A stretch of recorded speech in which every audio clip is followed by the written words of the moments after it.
wa yakhruju bil ya'si min huduril jum'ati, sampai setelah kira-kira sudah tidak mungkin lagi keburu untuk sholat Jumat.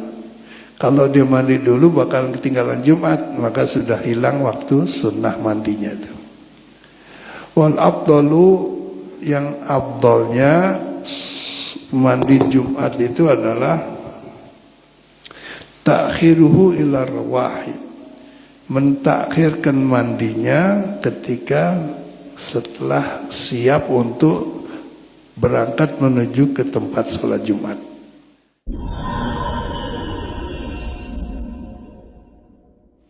Nah, di kita ini biasanya orang baru berangkat sholat Jumat ya sekitar setengah 12, jam 11 ada juga, tapi di bawah itu sudah jarang. Dulu masih banyak, jam 9 udah masuk masjid, jam 10, sebelum jam 10.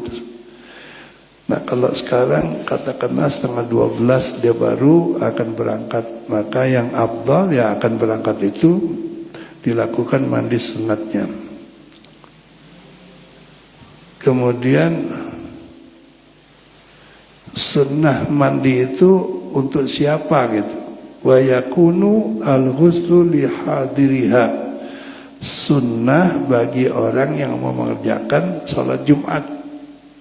Kalau orang itu seperti orang perempuan bukan ahli Jumat, mandi niat sholat mandi Jumat ya nggak ada gitu. Yang ada sunnahnya itu bagi orang yang mau sholat Jumat. Yang kedua, at-tazayyunu bi ahsanit thiyabi. Ketika melaksanakan sholat Jumat, hendaknya berpakaian yang paling bagus, bi ahsanit thiyab, ya, yang kita miliki gitu ya. Bukan sekedar bersih, tapi juga yang paling bagus. Wal baidu aula, yang warnanya putih itu lebih utama. Kalau masih ada yang putih, pakai yang putih gitu ya. Fayalbasu thawba, maka hendaknya memakai pakaian al-qamis, yaitu pakaian gamis kalau kita bilang, pakaian panjang seperti ini ya, itu qamis namanya. Juga wal imamah, memakai igel-igel ya, imamah igel-igel. Warida, pakai sorban begini ya. Kemudian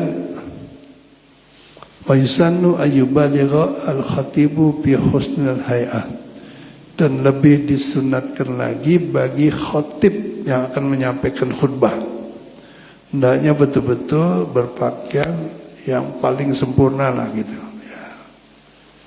Nah, ini bukan orang yang jadi khatib itu harus sudah haji, bukan. Pakaian ini tidak terkait dengan haji atau belum haji.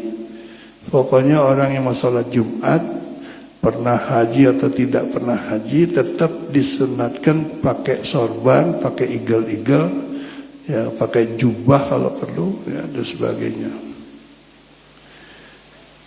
Dan itu menjadi sangat penting gitu sebenarnya dijaga, karena ini ada hubungannya dengan ibadah ya, bukan budaya, bukan.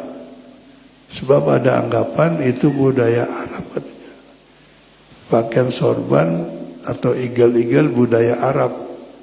Itu salah, karena sholat Jumat itu tidak hanya orang Arab gitu, seluruh orang Muslim diwajibkan sholat Jumat. Nah, ketika sholat Jumat, at-tazayyun disebut gitu, at-tazayyun bi ahsanit thiyab, hendaknya berhias dengan berpakaian yang paling bagus gitu. Tentunya kalau kita mau melakukannya, insya Allah lebih sempurna sholat Jumat kita gitu. Dan kita jangan suka iseng. Itu orang belum pernah haji udah pakai sorban katanya. Itu nanti kita bisa dosa kalau kita ngatain orang begitu ya.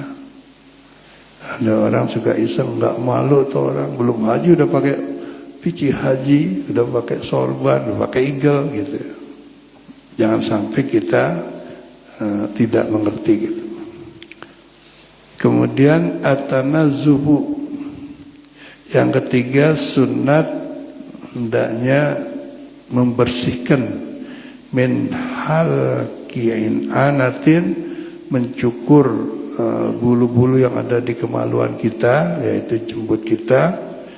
Wanat fi ibtin, mencabut bulu yang ada di ketiak kita, dicabut, bukan dicukur, ya, dicabut, sunnahnya dicabut. Wa qassis syaribi, dan mencukur kumis, ya.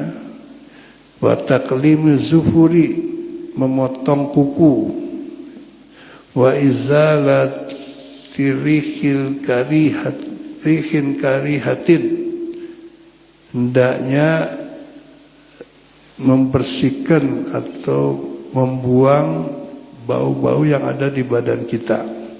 Termasuk mungkin kita habis makan yang baunya tidak sedap, seperti makan pete, makan jengkol, segala macam, itu harus dibersihin dulu ketika akan sholat Jumat gitu. Wasiwakin, begitu juga bersiwak, ya. Wa ghairi dzalika, dan seterusnya. Nah, siwak ini memang Rasulullah SAW pernah bersabda, laula an asyqa ala ummati la amartuhum bis-siwaki inda kulli salatin.